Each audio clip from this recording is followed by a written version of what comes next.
Bonsoir à tous. Je suis heureux et content ce soir de pouvoir partager avec vous un message simple, mais un message de la parole de Dieu. C'est ce qui importe dans notre temps difficile, temps de maladie. D'écouter la parole de Dieu, c'est notre force, c'est notre soutien. Que Dieu nous soutienne à chacun de nous. Je tiens à me présenter, pour ceux qui ne me connaissent pas. Je suis le pasteur Poté de la région de Perpignan. Ça fait 40 ans que je sers mon Seigneur. Des moments durs, des moments difficiles, mais aussi des moments de grande bénédiction. Et quand je regarde ces 40 ans derrière moi, et que je me dis, j'ai passé toutes ces épreuves insurmontables à l'œil humain, et je me dis, humainement parlé, je n'aurais pas pu supporter toutes ces choses. Mais au bout de 40 ans, si je me trouve ici, face à vous, c'est parce que c'est le Seigneur qui m'a soutenu pendant toutes ces années. C'est lui qui m'a fortifié, qui m'a encouragé, qui m'a soutenu et qui a permis que, encore ce soir, je sois ici pour le servir et pour glorifier son nom. Je salue tous les pasteurs anciens, les candidats, les étudiants, les diacres, les diaconesses et toute la jeunesse. Que Dieu vous bénisse abondamment. Que Dieu bénisse vos ministères, que Dieu bénisse les églises. Que Dieu bénisse toute l'œuvre de Dieu, cette œuvre magnifique que Dieu a mis entre nos mains, afin que nous la fassions prospérer par sa grâce et par son... Salut les frères de Narbonne, les frères de Montpellier, que je connais très bien. Bénis les frères de Lézignan, de Carcassonne, auxquels j'ai beaucoup d'amis. Les frères de Marseille, que je connais. Laurent, de Nice. Il y en a que j'oublie, bien entendu. Île-sur-Sorgue, ils m'ont souvent invité. Enfin, je salue tous mes frères qui sont comme moi dans l'œuvre, dans le travail de Dieu, sans oublier que Dieu bénisse tous les auditeurs, même ceux qui ne sont pas encore convertis. Que la paix de Dieu soit sur nous tous. Que Dieu nous garde, qu'il bénisse nos familles, qu'il bénisse nos enfants et qu'il nous fasse prospérer dans ses voies. Ce soir, je ne savais pas quoi apporter. La Bible est tellement grande, tellement vaste. Alors je me suis dit, je vais apporter un simple message qui visera en particulier ceux qui ne sont pas encore convertis. Bien entendu, ce message je le souhaite de la part du Seigneur. Mais ma cible pour les non convertis. De quoi pourrons-nous parler ce soir? Si ce n'est de la croix du calvaire auquel Dieu a donné à tous les hommes qui ont soif de salut, de paix, de guérison et de délivrance. Et pour introduire ce message, cette pensée, je me réfère dans ce que dit Saint Paul dans 1 Corinthiens 2, verset 2, qui nous dit ceci. Je ne veux savoir parmi vous autre chose que Jésus-Christ et Jésus-Christ crucifié. Amen. Paul ne demande pas si l'Église parle en langue ou pas. Il faut parler en langue, bien entendu. Mais ce n'est pas ce que Paul le préoccupe. Ce qui le préoccupe, c'est de savoir si Jésus est au milieu de nous. Parce qu'on peut parler en langue et être perdu. Il faut parler en langue, il faut chercher ce don merveilleux. Mais cela ne garantit pas le salut. Paul ne parle pas si l'Église est prête à aimer ou à pardonner, prête à faire des dons. Non, ce qui préoccupe Paul, ce que Paul met en tête, c'est la croix du Calvaire. Savoir si Jésus est au milieu de nous.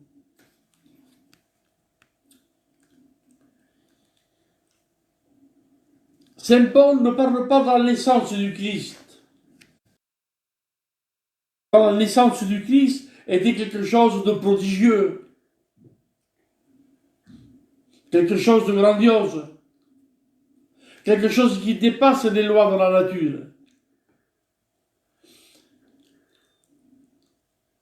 À tel point que, tellement grande la naissance du Christ,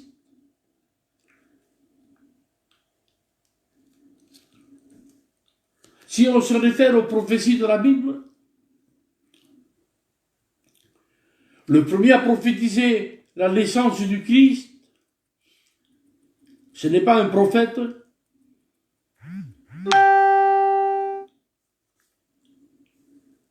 ni un homme. Dieu dit ceci au serpent: la postérité de la femme t'écrasera la tête, et toi,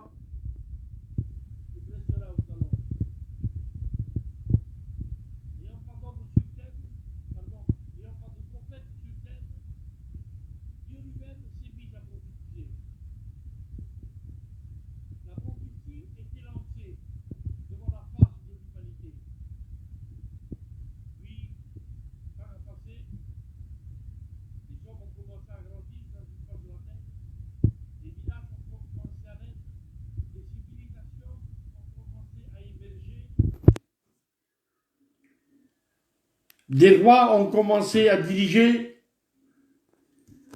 le monde était plein, le monde était fait. Mais la prophétie que Dieu avait lancée au jardin d'Éden, elle parcourait le temps. Elle traversait les siècles. Et elle gardait toujours sa visée. Jusqu'au temps où le temps des prophètes est apparu. Et là, ils se sont mis à prendre cette prophétie, le flambeau de cette prophétie. Et ils ont commencé donc à prophétiser.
Et tous les prophètes se sont mis à prophétiser sur la naissance du Christ. Prophète Malachie, 500 ans avant. Il dit là, et toi, Bethléem Ephrata, petite entre les milliers de Judas, mais de toi sortira pour moi celui qui dominera sur Israël, et dont l'origine remonte aux temps anciens, au jour de l'éternité. La prophétie suivait son cours. Jusqu'au jour où elle s'est accomplie. C'était un soir à Bethléem. Il y avait là Marie et Joseph. Marie était en douleur. Et la Bible dit qu'ils ne trouvaient le point de place à l'hôtellerie. Ils ont frappé à des portes, mais les portes étaient fermées. Dans l'hôtellerie, ils ont dit, il n'y a pas de place, c'est complet. Et ce soir, aujourd'hui, les hommes font de même. Quand l'évangile frappe à la porte de notre cœur, on dit non, c'est complet, il n'y a pas de place. Dans le cœur de l'homme, il y a de la place pour tout. Pour tout. sauf pour la parole de Dieu. Pourtant, il serait bon ce soir que tu fasses une place dans ton cœur et que tu rentres dans ma vie ce soir. Rentre dans mon cœur. Je t'accepte comme Seigneur et Maître et comme Sauveur de ma vie. Je t'accepte. Je te fais une place ce soir. Que son nom soit béni et glorifié. Importante la naissance du Christ. Mais comme je vous ai dit, Saint Paul n'en parle pas. Paul aurait pu parler de la vie de Jésus qui était exemplaire. Par ses faits et gestes, par son comportement, par son attitude, par son enseignement, par ses miracles, par ses prodiges, par sa parole qui était étonnante, frappante. Jésus parlait et les hommes se convertissaient. Parfois, il regardait quelqu'un et cette personne, avec un simple regard, fondait en larmes et donnait son cœur à Jésus. À tel point que les hommes diront, jamais homme n'a parlé comme cet homme. On en a entendu des Jérémie, des Daniel, des Ézéchiel, mais comme lui, jamais on n'a entendu. Il faisait des miracles, comme jamais on avait vu en Israël. Les hommes étaient étonnés, frappés par ces miracles et ces prodiges que Jésus faisait en abondance. Son enseignement frappait les hommes. Même le Sanhédrin était frappé de son enseignement. Tous ceux qui écoutaient Jésus en étaient touchés, à l'exception qu'il y en a qui étaient le Christ. La vie de Jésus exemplaire sur tous les domaines. Mais Saint Paul n'en parle pas.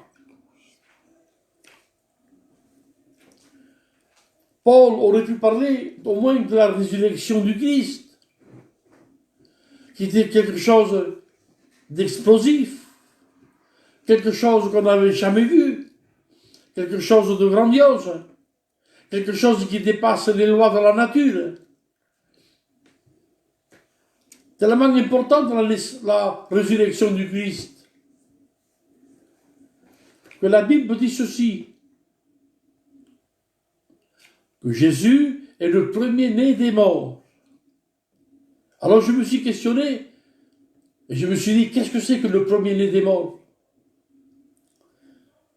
Mais j'ai dit, cela veut dire que Jésus a été le premier à ressusciter. Faux. Car Lazare de Béthanie a ressuscité avant Jésus, puisque c'est Jésus lui-même qui l'a ressuscité. La petite fille de Jéréus, fillette de 12 ans, elle a ressuscité avant Jésus. Alors quand la Bible parle que Jésus est le premier-né des morts, ce n'est pas dans ce sens. C'est plus grandiose que cela. Alors je me suis dit, le premier-né des morts, peut-être que cela veut dire que Jésus a été le premier à monter au ciel. Faux. Car regardons la parole de Dieu. Dans la Genèse, il nous parlait d'un certain Enoch. La Bible nous dit que Enoch marchait avec Dieu, et un jour, Dieu le prit. Ça ne veut pas dire que Dieu l'a pris, qu'il a été mort, que Dieu l'a pris, non. Non, il a pris vivant. Et ça nous est relaté dans l'auteur aux Hébreux, l'auteur inconnu, qui nous relate cette histoire, justement, et qui nous dit que Dieu a pris Enoch vivant. Et puis, il y a aussi le prophète Élie, en train de parler avec son jeune candidat, Élisée. Ils étaient en chemin, en train de parler. Puis là, d'un coup, un char et des chevaux de feu ont pris Élie et ils l'ont transporté en haut vers le ciel. Et là, Élisée, étonné, stupéfié, en train de regarder ce grand événement, et s'écriant Israël, Israël et sa cavalerie. Oui, car la Bible parle que Jésus est le premier des morts, ce n'est pas à cause de la résurrection, parce que Lazare a ressuscité avant lui. Ce n'est pas parce qu'il est monté au ciel, le premier, non, parce qu'Enoch et Élie ont monté avant. Alors, qu'est-ce que c'est que le premier des morts? Bien, cela veut dire que Jésus, ça a été le premier à ressusciter avec un corps glorieux. Lazare a ressuscité. Il a vécu 30 ou 40 ans ou 50 ans, je ne sais pas, mais ce que je sais, nouveau, il a rencontré la mort. Tandis que Jésus, qui avec un corps glorieux, un corps immortel, que son nom soit loué, ça a été le premier des morts, car jamais plus il ne connaîtra la mort. Nous aurons à la résurrection, la Bible dit que nous le verrons tel qu'il est quand il viendra, et nous, on sera fait semblable à lui. Des corps glorieux, des corps immortels, comme celui du Christ. Résumons un peu. Saint Paul ne parle pas de la naissance du Christ. Il ne parle pas de la vie du Christ. Et il ne parle pas de sa résurrection. Alors Paul, qu'est-ce que tu veux nous dire avec la croix? Bien, c'est ce que nous allons voir maintenant. Nous allons voir la croix du Christ. Et en particulier ceci, nous allons voir les 4 faces de la croix. Je plante la croix ici devant vous ce soir, comme un diamant précieux. Et nous allons l'analyser. De la même manière qu'un joaillier regarde un diamant avec un œilleton spécial et le fait tourner sur toutes ses facettes pour regarder s'il n'y a pas de défaut. Ainsi, nous allons faire avec la croix du Christ. Nous allons la faire pivoter 4 fois pour regarder ce que la croix apporte aux hommes. Le diamant de la croix, la richesse du ciel pour nous les hommes de la terre. Première phase, il y a la puissance de la croix. C'est un fait réel. Un fait qu'au cours de nos ministères, on a vu s'accomplir. Puis pour faire au plus court, combien de toxicomanes on a vu, par la grâce de Dieu,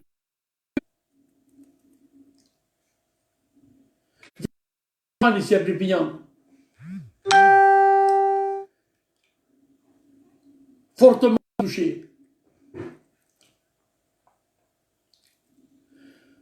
Rien à faire pour se délivrer, ni les médicaments, ni les traitements, ni les hospitalisations, ni les meilleurs professeurs de Montpellier, ni les meilleures cures, ni les larmes de son père, ni les larmes de sa mère, ni les larmes de sa femme et de ses enfants. Rien n'a pu le changer ni le délivrer. Et ce jeune homme voyait se décliner jour après jour, il descendait vers la mort. Mais un soir, il est venu à l'église mère, à Saint-Jacques. Et il a été touché par la grâce de Dieu. Ce jeune homme a été délivré instantanément. Instantanément délivré de toutes ces chaînes, de tous ces liens, de tous ces cris, de toutes ces larmes, de tous ces pleurs, de toutes ces angoisses interminables.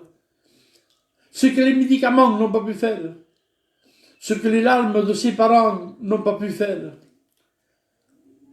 La croix du Calvaire, la prédication de la vérité de la croix du Christ, l'a touché et l'a délivré. Parce que le message de la croix, c'est un message puissant. Un message qui délivre.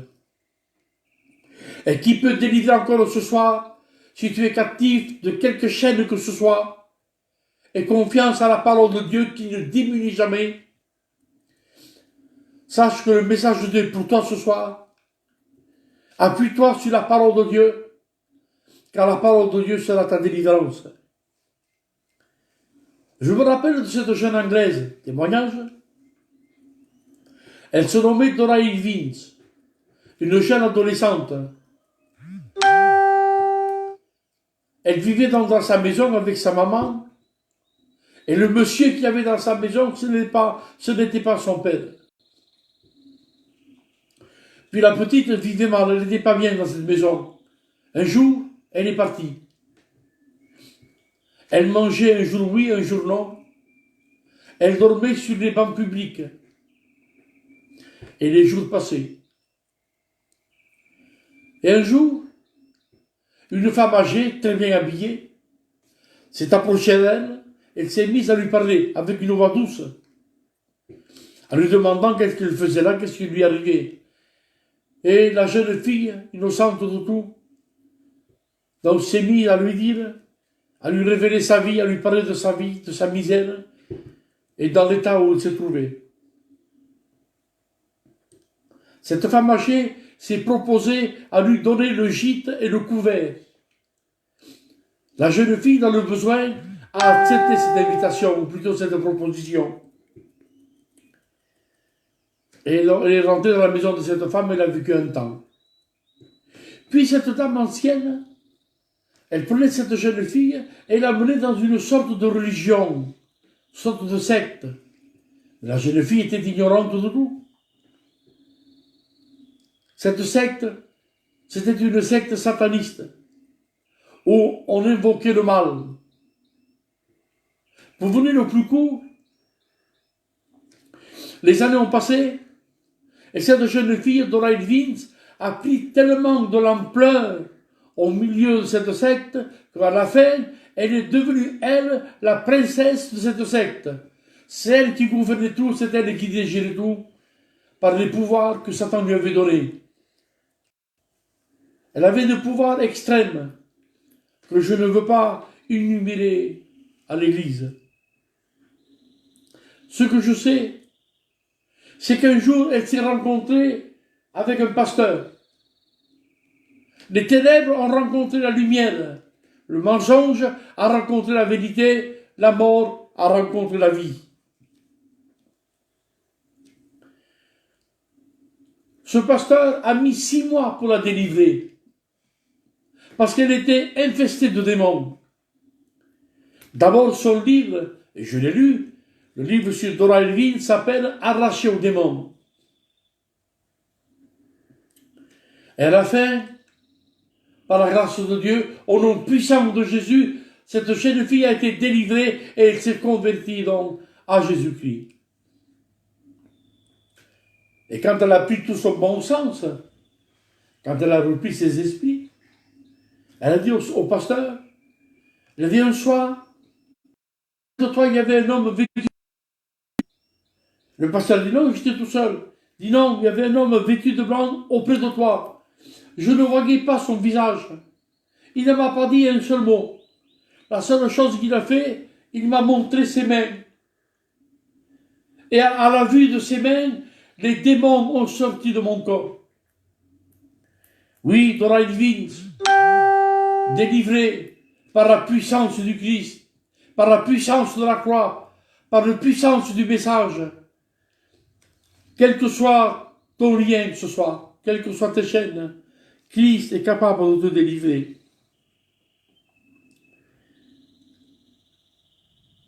Nous allons tourner la croix et nous allons voir la seconde face de la croix. C'est l'amour de la croix. Si nous sommes sauvés ce soir par grâce, c'est parce que Jésus nous a aimés le premier, la Bible dit.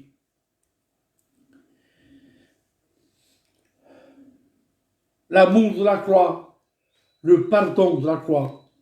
Et pour quiconque croit ce soir, quiconque est lié dans le péché, quiconque a peur de la mort, quiconque cherche le salut, quiconque a peur de l'éternité, quelle que soit ta condition de vie, si tu as besoin de délivrance, besoin de l'amour de Dieu, besoin de son pardon, Tourne-toi vers la croix du Calvaire. Là, il y a tout l'amour de Dieu. Je me rappelle de cette histoire vraie, bien entendu. Il y avait un pasteur qui avait une petite église dans un des quartiers de New York. Je ne sais pas si c'était Manhattan ou Brooklyn, je ne me rappelle plus. Mais ce que je sais, c'est que c'était le soir de Noël. Et après la réunion, ce pasteur donc ferma son église et il partit chez lui avec son fils à la main. Il y avait son petit-fils, son petit garçon, et il faisait sa demeure. Et le petit a remarqué que sur les portes des maisons, il y avait des étoiles greffées. Il y avait des étoiles sur les portes qui brillaient. Et le petit a demandé à son père pourquoi il y avait donc cette étoile à la porte. Son père a dit ceci: mon fils, cela signifie que cette famille passe le Noël sans son fils qui est en guerre au Vietnam. Puis il y avait des portes où il y avait 2 étoiles. Et cela voulait dire que donc cette famille passait le Noël sans ses 2 fils qui étaient en guerre au Vietnam. Puis à un moment donné, le petit s'est mis à regarder le ciel.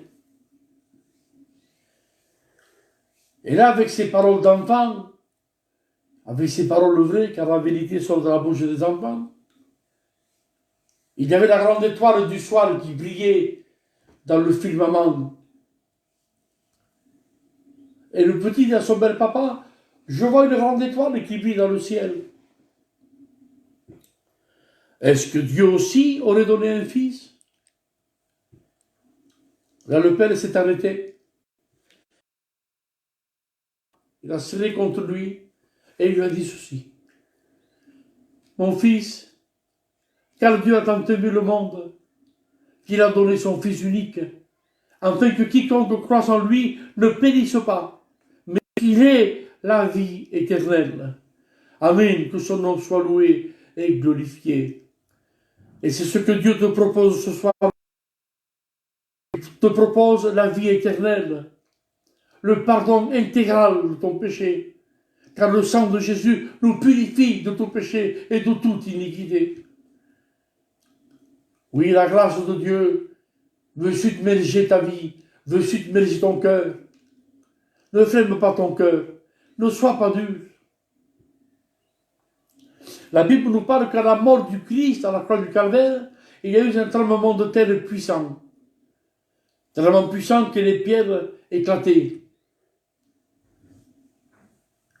Devant le spectacle de la croix et de la mort du Christ, les pierres se brisaient. Et nous, les hommes, on garde notre cœur dur, notre cœur mauvais, rempli de péché, de haine et de toute immondice. Une pierre se brise devant le spectacle de la croix. Et nous, humains, on garde notre cœur fermé. Que Dieu fasse que ta situation change. Et que la grâce de Dieu fasse éclater ton cœur.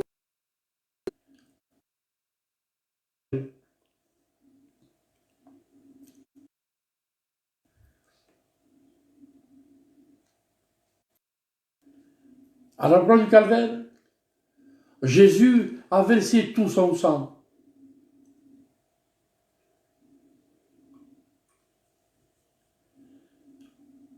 Il y a quelque chose que j'aimerais vous dire.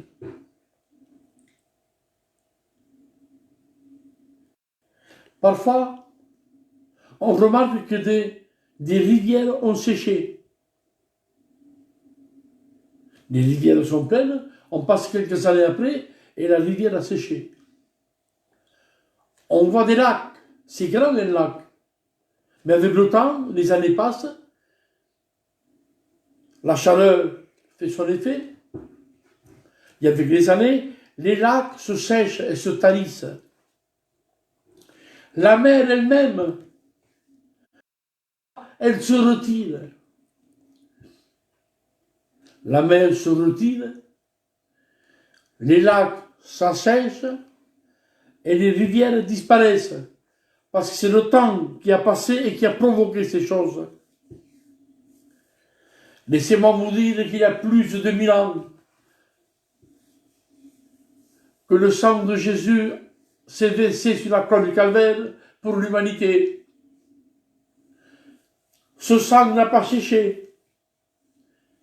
Il a traversé les siècles. Il a traversé les époques. Il a traversé les guerres. Traversé les fausses doctrines. Satan ne voulait pas que le sang précieux du Christ arrive jusqu'à nous. Il mettait des barrières, des empêchements. Mais le sang du Christ a passé au-dessus des fausses doctrines, au-dessus des barrières, au-dessus de Satan et de ses démons. Et le sang de Jésus est tellement puissant qu'il émerge ce soir dans les cœurs et dans les vies. Sois touché par le sang du Christ. Sois touché par la grâce de Dieu. Car le sang de Jésus est éternel. Il a gardé sa fraîcheur. Il a gardé sa puissance. Il a gardé son autorité. Et il est ici, valable pour toi ce soir, pour rentrer dans ton cœur et pour purifier ta vie. Crois et tu verras la gloire de Dieu. Troisième face, on retourne la croix une troisième fois. Il y a l'humilité de la croix. Jésus a été humble, humble jusqu'à la mort de la croix, la Bible nous dit. Humilié jusqu'à la croix. Parce qu'il a souffert toutes les misères possibles et imaginables. Mais il y a quelque chose que j'aimerais préciser, si vous le permettez. Pour les Juifs, c'était un grand déshonneur de mourir de la main d'un païen. Regardez Saül, Israël, le mont Gilboa. Il a perdu le mont Gilboa. Dieu n'était plus avec lui. L'Esprit de Dieu s'était retiré de lui. Dieu l'avait sorti du trône. Il était chassé. Dieu n'en voulait plus. Et pourtant, Saül ne voulait pas mourir de la main d'un païen, car c'était ignoble pour un juif de mourir de la main d'un païen. Et pourtant, c'est ce qui est arrivé à Jésus. Il est mort de la main des païens, humilié jusqu'à la mort de la croix.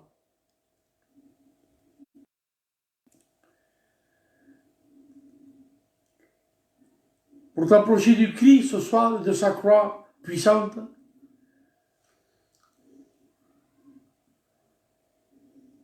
viens avec humilité. Viens avec le front baissé. Sois humble devant la grâce de Dieu. Ne sois pas arrogant. Ne sois pas méchant. Non, tu as besoin du Christ. Alors, sois humilié.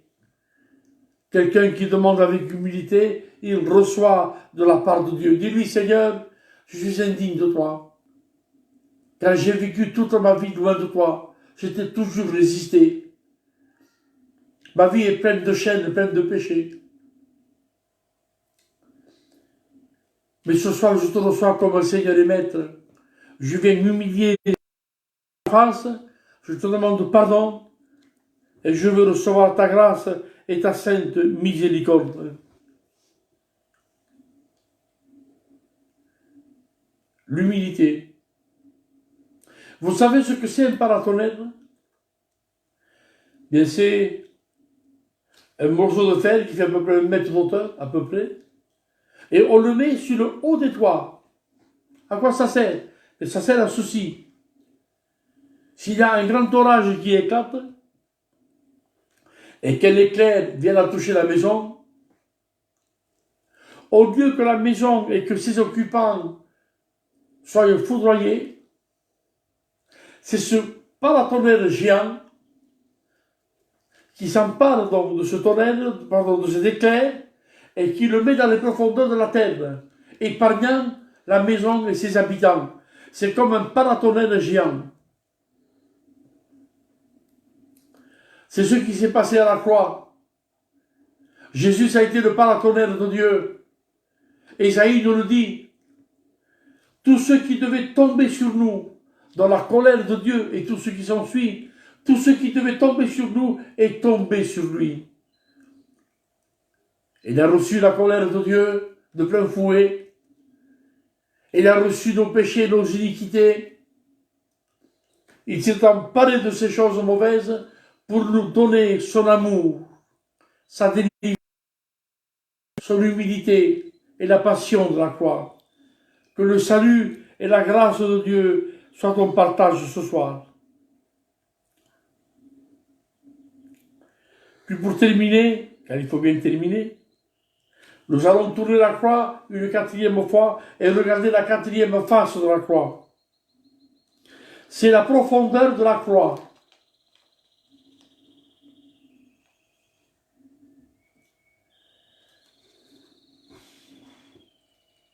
La croix est profonde.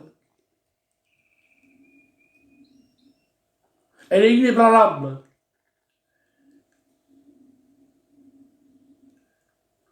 On ne peut pas changer la croix, ni la diminuer, ni la dévaloriser.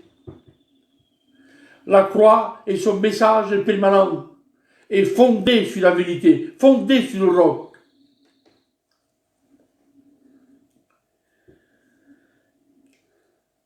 À la mort du Christ, et je termine par ceci, comme je vous ai dit, il y a eu un grand tremblement de terre, et tout a tombé. La Bible nous dit que les sépulcres faits en granit, en pierre de montagne, c'est très dur, très solide. Mais devant ce grand tremblement de terre, tout a tombé. Les pierres en granit ont tombé par terre, tout a dégringolé, tout a tombé. La croix, elle est restée debout. Elle n'a pas tombé. Alléluia. Parce que ce que Dieu bâtit, ce que Dieu édifie, reste permanent. La croix, c'est notre soutien. La croix, c'est notre force. La croix reste debout. Malgré les problèmes, les difficultés, la croix fait toujours face. Et nous, chrétiens, quand nous sommes fatigués, délabrés, désespérés, déconnectés, je vous donne un conseil. Quand j'ai passé par là, quand on est fatigué spirituellement, qu'on vacille spirituellement, il y a une solution, une bonne solution. Approchons-nous de la croix et reposons-nous sur elle. Elle nous soutient, elle nous garde, elle nous bénit, elle nous parle, elle nous fait du bien. La croix supporte les malheureux et la croix supporte les chrétiens fatigués. Quelle que soit ta situation, la croix est la solution à nos problèmes. Quelle que soit la face de la croix que tu as besoin ce soir, approche-toi du Christ. Et Christ te répondra. Christ te bénira. Je vous remercie à tous de la patience que vous avez eue de me supporter pendant ce message. Je ne voulais pas vous fatiguer, loin de là, mais je voulais en toute simplicité vous parler de la croix du Maître. Que Dieu vous bénisse à tous, que Dieu vous aide, et je vous dis à une prochaine fois. Amen.